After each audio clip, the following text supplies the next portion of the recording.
Hi everyone. So this training is on differential reinforcement. So at this point we've talked about reinforcement, which is adding a reinforcer or removing an aversive stimulus, which the intent is to increase a behavior of interest. And we've also talked about extinction, which is withholding a reinforcer that is maintaining a behavior, and we are looking to decrease a behavior. So I say those two things because with differential reinforcement, we're kind of, just essentially combining those two principles. So differential reinforcement is reinforcing one set of responses and withholding reinforcement for another set of responses. So in that, we're looking at both a reinforcement and an extinction procedure, both happening at the same time. So, in the past couple of trainings, we've talked about the ABC contingency of what the antecedent is, what the behavior is, and what the consequence is.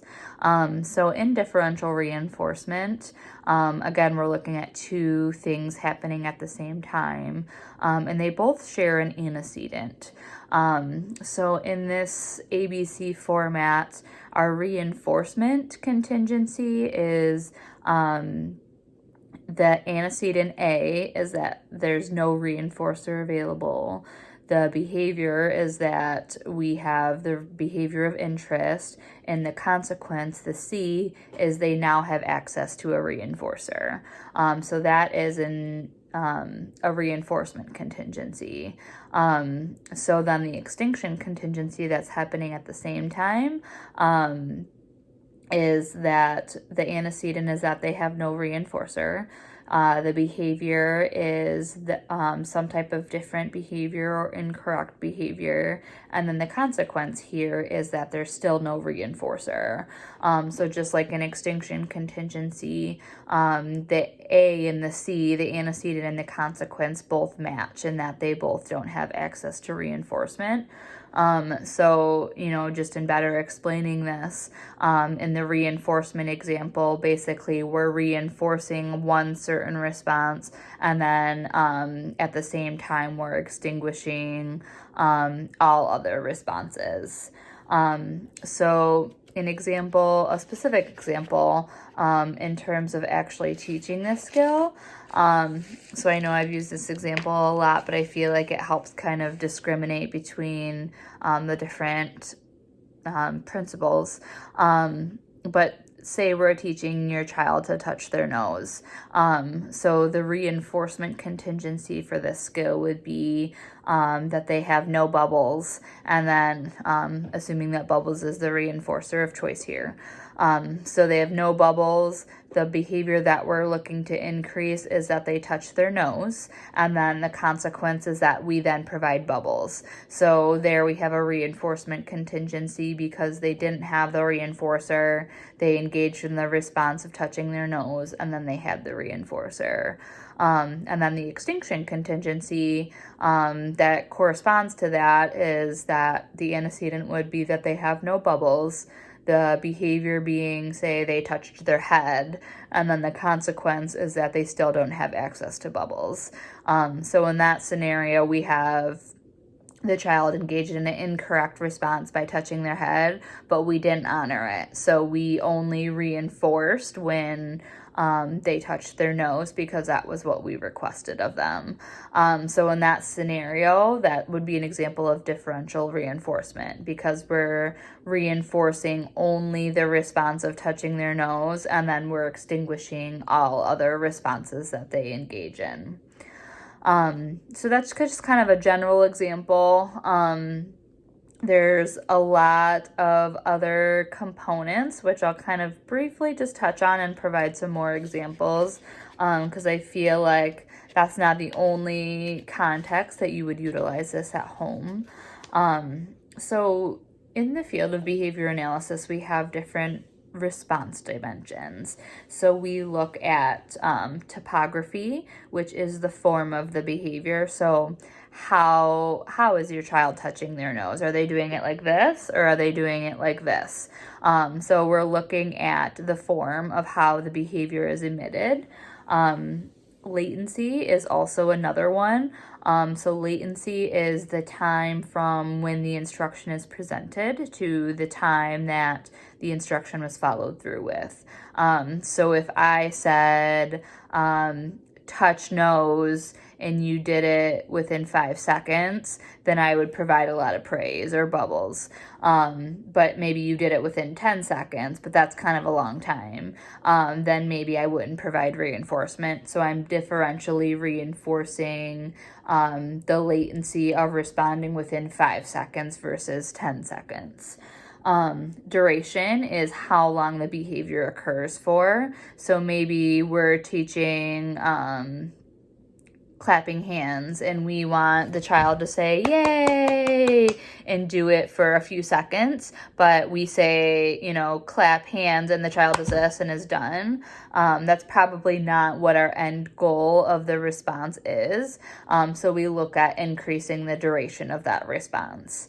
Magnitude and intensity. So if we're looking at teaching a high five, magnitude is the force that comes with the response that we're engaging in. So if we say, I'm just going to high five myself here, so for purposes of showing you, but if we're saying, high five, and the child does this, that's maybe not the end goal. Like, yes, they're performing the skill that we requested, but maybe we want an increased magnitude and intensity of that skill. So our high five looks like this. So it's an actually solidified high five, and again, like more socially solidified. And then the last response dimension that we look at is pitch. So looking at how, specifically when talking, looking at how language is emitted. So I might say like bubbles, but I can't hear you. So we're looking at them saying like bubbles more loudly and clearly, so that response is more likely to be reinforced.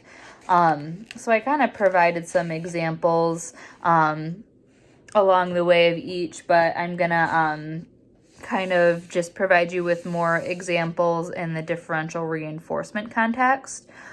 So in this example of pitch, we may be teaching a child to say chip, and the reinforcer here is chip. So our antecedent is that the child doesn't have the chip. The response that we're reinforcing is that they say chip, and then we provide them access with the chip. That's an example of reinforcement. And then in terms of looking at specifically the pitch, we may be extinguishing or putting the other pitches or variations on extinction. So if, we're looking at the extinction contingency here, then we would say the child doesn't have the chip. They say chip, and we can't really hear them. So then we extinguish that, and they still don't have the chip, and we don't provide it contingent on that response. We only provide it contingent on the louder, clearer version of that. So we're differentially reinforcing the pitch of how they say the word chip. Another example is looking at topography. So I kind of talked about that's like the form of how a child's responding. So maybe we're teaching waving, and maybe your child is waving like this. We may start to work on differentially reinforcing correct waving. So the example here, say we're still using chip as a reinforcer. Your child doesn't have your chip. They wave like this. They get a chip. And then another example of what the extinction procedure would look like is that they don't have the chip. They wave like this, and then they still don't have the chip because we're only providing reinforcement for when they are waving like this. So as you can see, there are different ways that we can teach and use differential reinforcement. There's also different types. So I'm going to briefly touch a little bit on those. there's unique terms. We use acronyms, of course, like we do for everything else.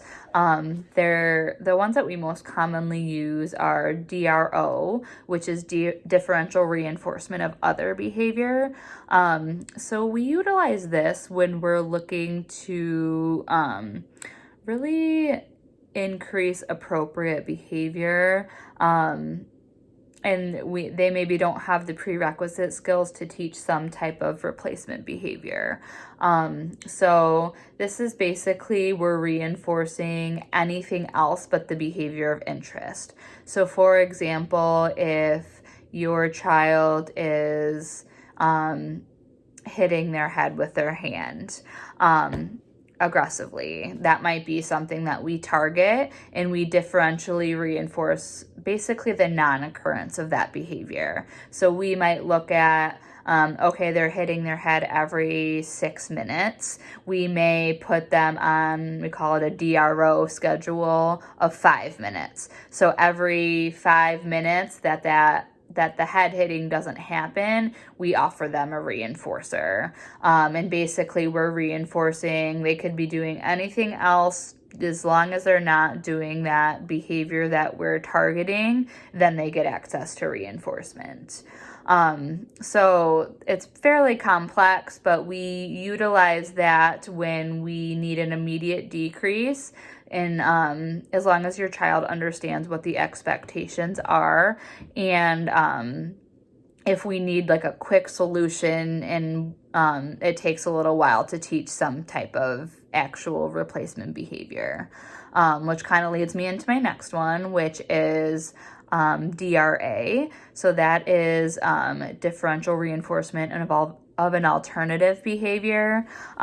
So you've heard me in functions of behavior and a few other trainings talk about replacement behaviors, and that's exactly what DRA is.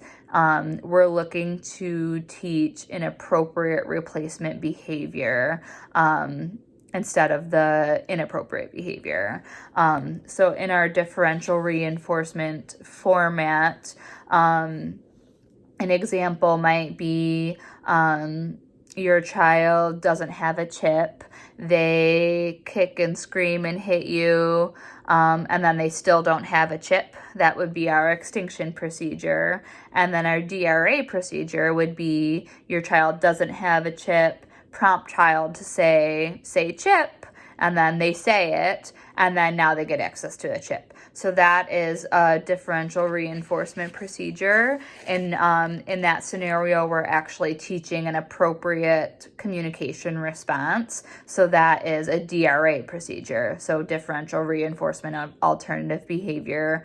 The alternative behavior being that they're saying chip instead of kicking and screaming and hitting you. And then another common one that we use is DRI. So that is differential reinforcement of incompatible behavior. So it's exactly like it sounds. We often utilize some type of incompatible behavior for behaviors that are inappropriate, or oftentimes we'll use it for something that serves an automatic function. So a very common one is kids pick their nose. So in order for us to intervene on that, we might do a DRI. So oftentimes, like if we say, get your finger out of your nose, that doesn't work. Or offering a tissue often doesn't replace that. So like if a child's got a finger in their nose, we might say, clap your hands, put your hands in the sky. That helps keep your hands busy so you can't physically engage in both of those things at the same time. So we're essentially replacing it with something that is incompatible with what they're doing. And that kind of helps us just look at, what is a quick fix to kind of keep their hands busy so they're not engaging in that behavior. So those three examples, there's more of them. There's like differential reinforcements of low rates and things like that. That's less commonly utilized, but those are probably the most common. So just to kind of recap, we talked about differential reinforcement and how it includes a reinforcement and an extinction contingency at the same time, with the intent to increase one behavior and decrease or withhold reinforcement for other behaviors. We talked about how differential reinforcement can be used for pitch, response topography, latency, duration, and other response dimensions. And then we talked about the different types, being DRA, differential reinforcement of alternative behavior, DRI, differential reinforcement of incompatible behavior, and DRO, differential reinforcement of other behavior. And that is it. Thank you.